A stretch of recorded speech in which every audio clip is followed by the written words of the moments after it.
उपासना के मार्ग में उपासक को ऐसी दृढ़ भावना बनानी है कि चाहे हमारे शरीर को भयानक पीड़ा मिले, अपमान मिले, तिरस्कार मिले, चाहे हमारा मन हमारे खिलाफ हो जाए, भोगों में आकर्षित कर दे, या विश्व हमारी निंदा करने लगे, मुझे किंचन मात्र भी कोई भय नहीं, अपने मार्ग में अटल रहूंगा। ये शपथ पूर्वक मार्ग चलना चाहिए। प्रारंभ में ही ये शपथ खा लेनी चाहिए, अब मैं प्रभु के मार्ग को नहीं छोड़ सकता, चाहे जितनी पीड़ा दी जाए या प्रलोभन दिया जाए। हर सुख का प्रलोभन माया देगी, प्रभु को नहीं छोड़ना है। जो उपासक सुख का लक्ष्य करके इस मार्ग में चलता है वो भ्रष्ट हो जाता है। वासनाएं साधना से दब जाती है, मिटती हैं भगवत साक्षात्कार या ब्रह्म बोध से। भगवत साक्षात्कार या ब्रह्म बोध तक पहुंचने के लिए उपासक को बहुत ही स्वभाव में गंभीरता, सहनशीलता ये लानी ही होगी। अगर वो गंभीर स्वभाव का नहीं है, अपनी बातें दूसरों से बताएगा तो परमार्थ से वंचित हो जाएगा। अनुभव की बातें या अपनी कमी की बातें दोनों नहीं बतानी। इष्ट देव जान रहे हैं, गुरुदेव जान रहे हैं। दूसरा कोई हमारे हृदय का परिवर्तन नहीं कर सकता। अगर हमारे हृदय का परिवर्तन कर सकता है तो हमारा आराध्य देव कर सकता है। आराध्य देव सर्वज्ञ है, इसलिए मुझे कहने की जरूरत नहीं। जो अनुभव हो रहा है उसे गुप्त रखो, क्योंकि वही अनुभव परमात्म साक्षात्कार की मंजिल दृढ़ कर देगा। अगर अनुभव बताने लगे तो खाली हो जाओगे, परमार्थ में चलने की योग्यता खो दोगे। इस बात को धैर्यपूर्वक समझिए। चाहे जितना कष्ट हमें मिले, शारीरिक या मानसिक, हम प्रभु के मार्ग को अब छोड़ने वाले नहीं। ये शपथ खानी चाहिए। हम प्रभु के मार्ग में जैसे हैं वैसे ही चलेंगे। जितना सुधार प्रभु कराते जा रहे हैं उतना होता जा रहा है। हम प्रभु के मार्ग को नहीं छोड़ेंगे, चाहे जैसी परिस्थिति आ जाए। हम गिर सकते हैं, फिसल सकते हैं, लड़खड़ा सकते हैं, पर ना तो रुक सकते हैं और ना लौट सकते हैं। ये शपथ खानी चाहिए। अगर ये निष्ठा नहीं है तो फिर बहुत बड़ा भयावह दृश्य उपस्थित करेगी माया, भीतर और बाहर से। समय आएगा आप लड़खड़ा जाएंगे।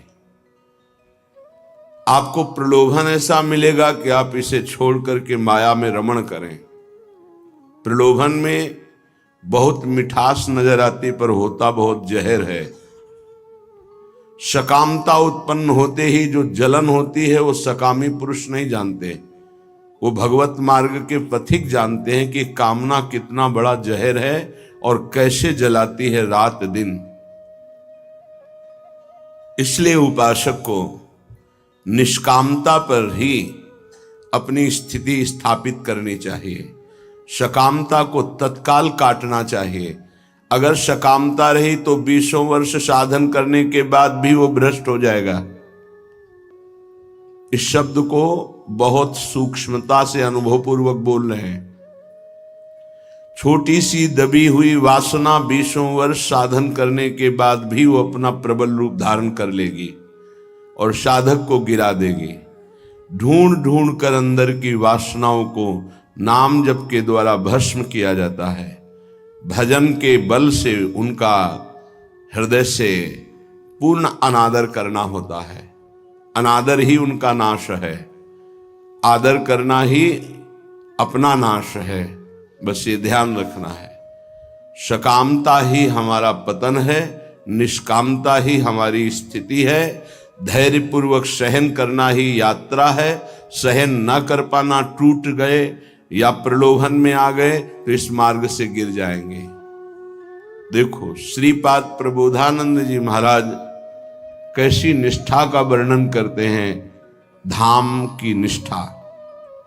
कह रहे हैं कि छिद्येत खडशः इदम यदि मे शरीरम घोरा विततयो यदि वा पतन्ति हाहंत न तथापि भूयात् वृंदावनादितर तुच्छ पदे पिपाशा। बहुत उच्च कोटि की वृंदावन की निष्ठा है श्रीपाद प्रबोधानंद जी की। बलिहारी है इन महापुरुषों की कि इन्हीं के वचनों की जूठन पाकर अपने हृदय में कुछ निष्ठा आती है। नहीं तो ये शरीर राग हमें धाम निष्ठ, गुरु निष्ठ, नाम निष्ठ, भगवत निष्ठ ये नहीं होने देता। इस शरीर संबंध ही भगवत संबंध दृढ़ नहीं होने देता। अनंत जन्मों से हम भटक रहे हैं इन्हीं शरीरों के संबंध में। ये पत्नी, ये पुत्र, ये पिता, ये माता, ये रिश्ते, ये नाते, ये सामग्री, ये भोग, ये बैंक बैलेंस, इसी का आश्रय लेकर हम भगवान से विमुख हो चुके हैं। कैसी अद्भुत निष्ठा। छिद्येत खडसा इदम यदि में शरीरम घोरा विपद विततयो यदि वा पतंती। यदि मेरे शरीर को पीड़ा पहुंचाई जाए वृंदावन में, अस्त्र शस्त्रों के द्वारा छेदन भेदन किया जाए, तो भी मैं कभी वृंदावन को नहीं छोड़ सकता। ये बात समझनी चाहिए। बहुत बड़ी उपलब्धि है, बहुत बड़ा सौभाग्य है यदि आपको यहां एक दिन भी वास करने को मिल जाए। फिर जिनको आजीवन वास मिल गया है तो दुर्भाग्य है कि वो प्रिया प्रीतम का चिंतन नहीं करते हैं, सत्संग नहीं सुनते, श्री जी की लीलाओं का गायन चिंतन नहीं करते, व्यर्थ में समय नष्ट करते हैं। दिव्य कृपा हो गई वृंदावन वास की, पर उसका लाभ नहीं ले पा रहे। वृंदावन बसिके इतनो बड़ो सयान, जुगल चरण के भजन बिन निमिष न दीजे जान। पलक झपकने के समय को निमिष कहते हैं। इतना भी समय प्रिया प्रीतम के भजन से अगर खाली गया तो हमारा दुर्भाग्य है, हानि है, विपत्ति है। अगर निरंतर हमारा स्मरण वृंदावन में चल रहा है तो वास्तविक तन मन के बन से ये अब वृंदावन वास हो रहा है। इसीलिए उपासकों से प्रार्थना करते हैं कि उठते बैठते चलते फिरते नाम जप करते रहो, प्रिया प्रीतम को मत भूलो। ये तुम्हारा बैंक बैलेंस तुम्हारे साथ नहीं जाएगा, ये तुम्हारी प्रवीणता संसार के व्यवहार की ये नहीं जाएगी, ये तुम्हारा शरीर सुख या संपत्ति सुख ये तुम्हें प्रियालाल से वंचित कर देगा। इसका भरोसा मत करो, ये मायाकृत है। भरोसा करो प्रभु का, भले सब कुछ बना रहे, उसका भरोसा मत करो। ये सब टिकाऊ नहीं है, परिवर्तनशील है। ये शरीर नाशवान है, इसको इतना प्यार मत करो कि प्रभु के प्यार का मार्ग ही छूट जाए। कैसा मंद बुद्धि हो जाती है उपासक की, कैसा विचार हो जाता है कि वो शरीर पोषण के लिए, इंद्रिय भोगों के लिए प्रभु को छोड़ देता है, धाम को छोड़ देता है। ऐसा है, वो धाम को छोड़ देता है, प्रभु को छोड़। एक विषय, एक इंद्रिय मन के साथ मिलकर ऐसी ठगाई की कि प्रभु से विमुख कर दिया, धाम से विमुख कर दिया, गुरु से विमुख कर दिया। तभी कहा शपथ पूर्वक इस मार्ग में चलना चाहिए। हम तो आए नहीं, हमें लाया गया है। यदि लाया गया है तो अब समझ में आया कि मेरे ऊपर कृपा हुई तो मैं शपथ खाता हूं कि अपने प्राण त्याग सकता हूं, लेकिन अपना मार्ग नहीं। पक्का पर आजकल शपथ भी ऐसे ही खा ली जाती है, उसकी सत्यता, उसका निर्वाह करना बहुत कठिन हो जाता है। प्रतिज्ञा, शपथ, इस सब में खवाई जाती है। अगर किसी भी डिपार्टमेंट में है तो उसको शपथ खवाई जाती है, आप ये गुप्त बात कभी किसी को नहीं बताएंगे, आप ऐसे चलेंगे, आप राष्ट्र की रक्षा करेंगे, आप शपथ खाइए कि धर्म पूर्वक, सत्य पूर्वक अपने राष्ट्र के लिए प्राण समर्पित करेंगे। आप तो परमार्थ के प्रतीक हैं, अनंत ब्रह्मांडों के स्वामी के चरणारविंद के समीप परम पद प्राप्त करना है, तो आपको तो शपथ खानी ही होगी। क्यों? यदि शपथ पूर्वक नहीं चलोगे तो आपको माया भ्रष्ट कर देगी। शपथ पूर्वक चलने पर है कि गिरूंगा, लड़खड़ा जाऊंगा, लेकिन पैर से नहीं चल पाऊंगा, तो घसील के चलूंगा, लेकिन चलूंगा प्रभु की तरफ ही। अर्थात बिल्कुल योग्यता न रह जाने पर भी हम प्रभु के ही मार्ग में रहेंगे, हमको प्रभु से अब कोई अलग नहीं कर सकता। ये निश्चय करो, इसमें बहुत बड़ी सामर्थ्य है। यदि हम परमार्थ को स्वीकार किया है, चाहे गृहस्थ में हो चाहे विरक्त में हो, अब चाहे हमारे शरीर को काट दिया जाए तो भी अंतिम समय हम राधा ही बोलेंगे। हमारे जीवन का उद्देश्य प्रभु ही है। श्रीधाम वृंदावन की वास की निष्ठा का परिचय दे रहे ध्रुवदास जी। खंड खंड होए जाए तन, अंग अंग सत टूक, वृंदावन नहीं छाड़ियो, छाड़ी वो है बड़ी चूक। बड़ी चूक, ये जो बाहर से भक्तजन आते हैं, इनके ऊपर श्री जी की कृपा है, पर आपका दुर्भाग्य हो जाएगा यदि इनसे आप घनिष्ठ अपनापन कर लिए। घनिष्ठ संबंध श्री जी से और श्री जी के संबंध से इनसे संबंध। डायरेक्ट हमारा कोई संबंध नहीं होना चाहिए, श्री जी के नाते से है, श्री जी के संबंध से है। एक बहुत अच्छे ब्रजरज सेवी महात्मा, इसी संबंध में चूक हो गई।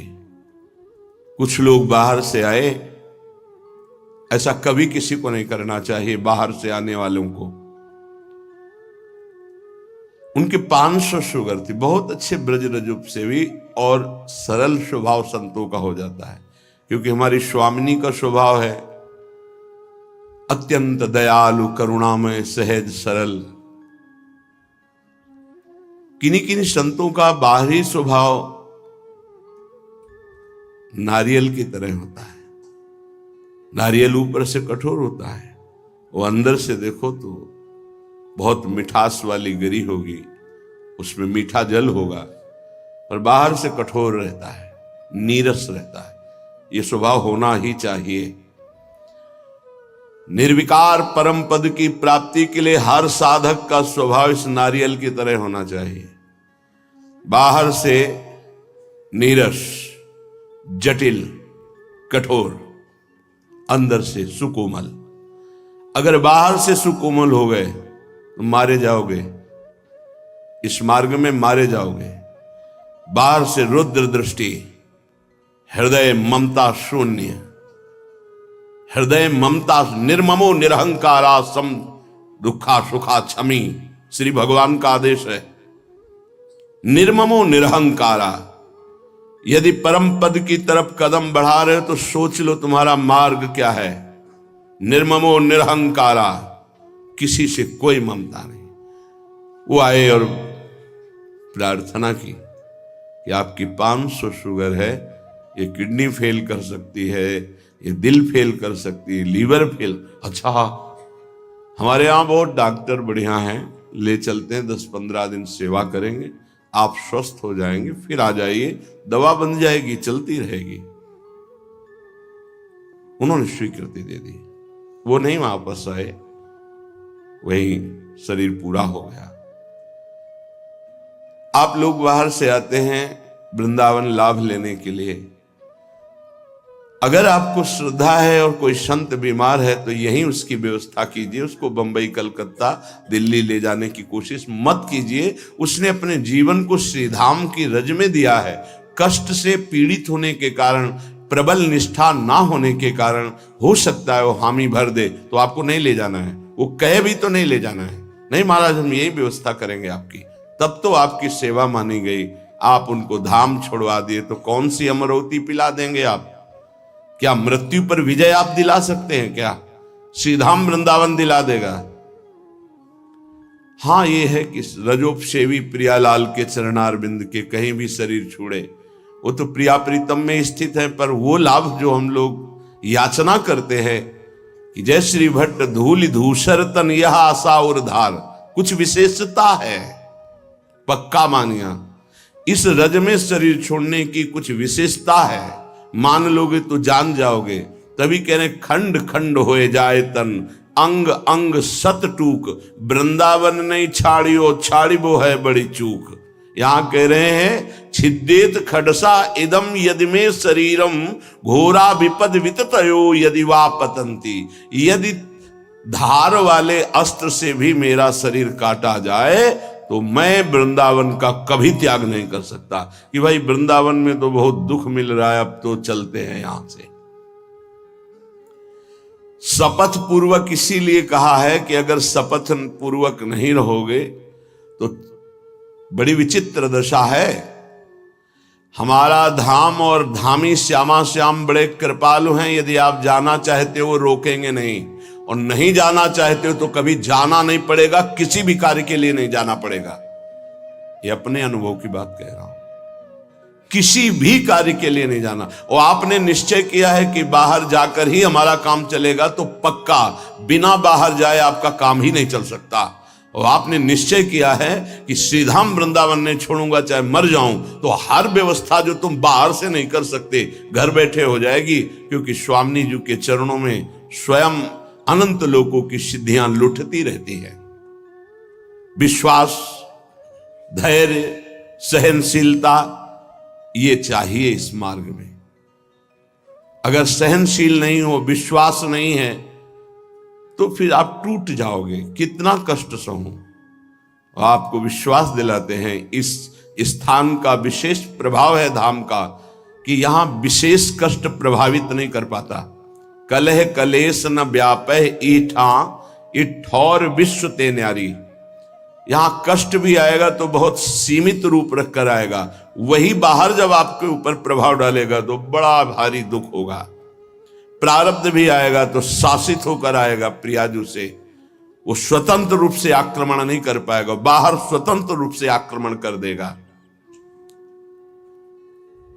यदि घोर घोर विपत्तियां आकर हमको घेर ले तो भी हम वृंदावन नहीं छोड़ेंगे।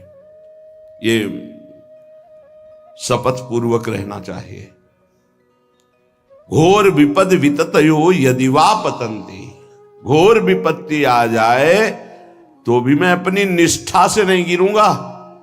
काट डाला जाऊं तो भी, घोर विपत्तियां दुख आ जाए तो भी मैं श्रीधाम वृंदावन को नहीं छोड़ने वाला। हा हंत हंत न तथापि भूयाद वृंदावनादितर तुच्छ पदे पिपाशा। हाय हाय, श्रीपाद कह रहे हाय हाय, जो वृंदावन का वास मिला और उसे छोड़ करके किसी भी लाभ के लिए बाहर जाते हैं तो हाय हाय। हरिराम व्यास जी ने एक पद में लिखा है, इतनी बड़ी कृपा हो गई और इसके बाद भी तुम वृंदावन का आश्रय वास का प्रभाव ना जानने के कारण अन्य आश्रय लेते हो, अन्य सहारा लेते हो और यहां छोड़कर जाते हो, तो मानो अपने सर पर पादुका चला रहे हो। अच्छा, स्वयं पतित पत्रकाण्यमृतवत् सुधा भक्षयन् तृषाह मिहिर नंदिनी शुचिपयोंजलि भी पिबन कदा मधुर राधिका रमण रास केली स्थली बिलोक्य रसमग्न धीर दिवसामि वृंदावनम। ये प्रायः तैयारी की जाती है, ध्यान रखना। जैसे किसी को आर्मी में जाना है तो दौड़ भाग ये सब, पहलवानी करना है तो दंड बैठक खान पान और युद्ध की कलाएं, कुश्ती की कलाएं सीखता है। ऐसे ही हम भगवत मार्ग में चल रहे हैं तो हमें पुष्ट भी होना है और युक्तियां भी सीखनी कि शत्रु को कैसे पराजित करना है, क्योंकि हमारे शत्रु अंतर में बैठे हुए हैं। हमारा एक भी शत्रु बाहर नहीं होना चाहिए, किसी से राग द्वेष नहीं, अंदर की वृत्ति से हमारी दुश्मनी है जो भगवत विमुख करने वाली है, उसको पछाड़ना है। तो कह रहे स्वयं पतित पत्रकाण्यमृत वत क्षुधा भक्षयन। अगर वृंदावन में हमें भोजन नहीं मिला तो हम सूखे पत्ते खा करके यहां अमृत के समान भोजन का भाव रख करके प्राण त्याग देंगे, लेकिन धाम नहीं छोड़ेंगे। सूखे पत्ते खा के कि मानो मैं अमृत पा रहा हूं, ऐसी भावना से, पर हम वृंदावन नहीं छोड़ सकते। ये अपने लोगों ने अभ्यास किया, जानबूझ के अभ्यास किया है। ऐसी वृत्ति धारण की गई कि अगर हमको भोजन न मिले तो कई दिन तक हम भूखे रह सकते हैं और हमारे भजन में विक्षेप नहीं पड़ना चाहिए, और उसका अभ्यास पूरे जीवन चलाया गया। जब तक हम साधन पक्ष में हैं तब तक अभ्यास पूरा दृढ़ कर लेना चाहिए कि अगर हमें 4-5 दिन भोजन ना मिले तो हम भजन में विक्षेप ना पड़े, ऐसा अभ्यास कर लें। हम एकांत में बैठकर भजन करें, हम समाज में बैठकर भजन करें, हम बाजार में खड़े होकर भजन करें, हम यमुना के किनारे भजन, हमारा भजन का अभ्यास कहीं भी हमें बाधा ना पहुंचा पावे, ऐसा होना चाहिए। हमारी निष्ठा कितनी है, जरा विचार करके देखो कितनी है। तृषा मिहिर नंदिनी सुचि पयोंजलि भी पिवन। अगर प्यास लगेगी तो उसे जल से बुझा देंगे। गंगा जल में बड़ी सामर्थ्य रही है। आगे अब का तो हमें पता नहीं, लगभग 25-26 वर्ष हो गए वृंदावन की निष्ठा का जो स्वरूप गुरुदेव और रजरानी की कृपा से आया, पालन हो रहा है। आगे श्री जी जाने। गंगा जल के पान करते ही, जैसे माँ का दुग्ध पान करते ही बालक को भोजन की आवश्यकता नहीं होती, छोटे बालक को, ऐसे ही गंगा जी दुलार करती थी। गंगा जी में कभी हमें नदी भाव नहीं आया, कभी जल भाव नहीं आया, बस यही लगता था माँ और माँ का अमृत। अंधेरे पे जाके जब गले से खड़े हो जाते तो कभी कभी मन कहता मगरमच्छ ना आ जाए, तो कहते उसके ऊपर हमारी माँ भी विराजमान होंगी। मगरमच्छ सवारी है गंगा मैया की, तू चिंता क्यों करता है? जब गंगा जी है तो तेरे को क्या चिंता? खड़े हुए मंत्र जप कर रहे। निष्ठाएं ऐसे थोड़ी परिपक्व होती है। हर सुविधा प्राप्त हो गई, कभी अपने को कसने की कोशिश नहीं कर रहे तो मन तुमको कस रहा है। आज ये मिल जाता तो अच्छा, तो कभी एकांत में रो करके बोले कि आज श्री जी मिल जाती तो अच्छा, जीवन की यात्रा पूर्ण हो जाती। का आज कहीं श्याम सुंदर मिल जाते, कहीं लाडली लाल मिल जाते, कभी ऐसी आकांक्षा। बड़ा दुख होता है हृदय में कि साधक आकांक्षा विषयों की करता है, वस्तुओं की करता है, वो प्रियालाल की क्यों नहीं करता है? क्या प्रियालाल को तुमने अपना नहीं माना है? क्या जगत के भोग तुम्हारी सुख सामग्री है? कैसे तुम साधक हो? कैसे तुम भगवत मार्ग के पथिक हो? कदा मधुर राधिका रमण रास केलस्थली बिलोक्य रस मग्न धी रधिवशामि वृंदावनम। मेरी ऐसी वृत्ति कब होगी कि मैं वृंदावन को देख देख कर रोऊंगा कि ये वही स्थान है जहां हमारे प्रिया प्रीतम रह रहे हैं और खेल रहे हैं और मेरे नेत्र देख नहीं पा रहे हैं। कब ऐसा वृंदावन कृपा करेगा कि मैं देख देख करके मगन हूं कि मेरे प्रिया प्रीतम कैसे रास कर रहे, मेरे प्रिया प्रीतम कैसे वन विहार कर रहे, मेरे प्रिया प्रीतम कैसे झूला झूल रहे, मेरे प्रिया प्रीतम कैसे जल विहार कर रहे, नौका विहार कर रहे। साक्षात पुरौ श्री पुरुषोत्तमांघि सेवा रसादप्यधिको रसौघा स्यन्देत वृंदा विपिनेप्य दृष्टे राधा प्रियेत्रोद्धव एव साक्षी। पुरुषोत्तम भगवान वासुदेव देवकी नंदन का निरंतर सानिध्य प्राप्त करके भी जिनको प्रेम का परिचय प्राप्त नहीं हो पाया, और वो जब वृंदावन की रज में आए तो बिना किसी साधन के प्रेम प्राप्त हो गया। इसके साक्षी उद्धव जी हैं। श्रीपाद कह रहे हैं कोई उनको साधन नहीं करना पड़ा, गोपी जनों के दर्शन, संभाषण, चरण धूलि, इसका स्पर्श होते ही प्रेम का प्रादुर्भाव हो गया। क्योंकि तैयार भूमि थी, भूमि तैयार थी, बीज के अंकुरण में देर नहीं लगी। अपने लोगों के ऊपर कृपा है, उसी रज में बैठे हैं, उसी रज में वास करते हैं, पर भूमि तैयार नहीं है। रोज ये सत्संग हो रहा है तो मानो किसान जैसे अपनी खेती को जोत करके उसे तैयार करता है, ऐसे मानो सत्संग आपके हृदय की भूमि को तैयार, ये जो शपथ पूर्वक चलिए, ये भूमि तैयार की जा रही है। लेकिन आप देखिए कहां साधक भूमि तैयार कर पाता है अपने हृदय की। जहां थोड़ी सी प्रतिकूलता की छाया भी आई कि भाग खड़ा हुआ। प्रतिकूलता नहीं आई, अभी प्रतिकूलता तो जानते नहीं, प्रतिकूलता की छाया आई कि भाग खड़ा हुआ। जो राधा प्रिय इस वृंदावन में वास स्वीकार करके रहने से रहता है तो बिना किसी अन्य साधन के उसके हृदय में प्रेम प्रवाहित हो जाता है। इस बात के साक्षी हैं उद्धव जी, कोई साधन नहीं हुआ। जब वृंदावन आए तो इस रज की कृपा से ऐसे महाप्रेमी हुए।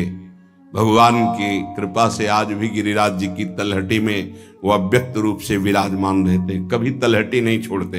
प्रकट में बद्री बन गए, लेकिन अप्रकट में यहीं रहते हैं गिरिराज जी की तलहटी में। उद्धव कुंड परिक्रमा मार्ग में मिलता है, उसी क्षेत्र में श्री उद्धव जी महाराज विराजमान रहते हैं। हमारे हृदय में यह अनुभव होना चाहिए कि हमारे ऊपर प्रभु की विशेष कृपा है। बस उस कृपा का अवगाहन, कभी दिव्यता की तरफ सोचिए। अपनी इंद्रियां और मन ये पार्थिव भोगों की तरफ ही सोचता रहता है। कोई पार्थिव व्यक्ति अनुकूल हो जाए तो हम नाच पड़ते हैं। प्रियालाल तुम्हें प्यार कर रहे हैं, तुम्हें नहीं दिखाई दे रहा, तुम्हारी समझ में नहीं आ रहा कि तुम्हें श्यामा से हम प्यार कर रहे हैं, इतना प्यार कर रहे हैं। हम मांग कर रहे हैं पार्थिव व्यक्ति के प्यार की, कोई प्रगट में मनुष्य हमें प्यार करे। हम मांग कर रहे हैं इंद्रियों के भोगों की। सच्चिदानंद सुख देने के लिए हरि गुरु तैयार है, हमें वो नहीं चाहिए। यही दुर्भाग्य है हमारा। उपासक सावधान, बहुत जन्म भोग भोग चुके हो, बहुत जन्म तुम किसी न किसी के होते रहे हो। इस बार केवल श्री जी के इस शरीर को धरोहर की तरह हरि गुरु को समर्पित कर दो। ये आपकी वस्तु है, इस पर अब मेरा कोई अधिकार नहीं, तो हरि गुरु आपको समर्पित कर देंगे। लो, हमारा संपूर्ण वैभव आपका है, आप करके